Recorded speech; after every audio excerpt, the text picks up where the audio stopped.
Hi வணக்கம். பாருங்கள், கிர்னி பழம் நல்லா இருக்கா? நல்லா பெருசாக வந்திருக்கு பாருங்கள். மாடி தோட்டத்துலேயே எவ்வளோ அழகாக வந்திருக்கா. கத்திரிக்காய் பார்த்தீங்களா? கொத்து கொத்தாக இருக்குது பாருங்கள். எங்கள் மாடி தோட்டத்தில் சின்ன தோட்டமாக இருந்தாலும் அழகாக இருக்கும். எவ்வளோ அழகாக இருக்குல்ல.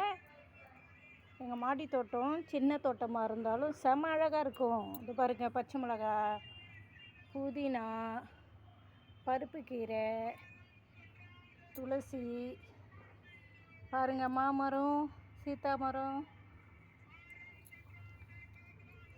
எல்லாமே மாடி தோட்டத்தில் தான் வளருது பாருங்கள்.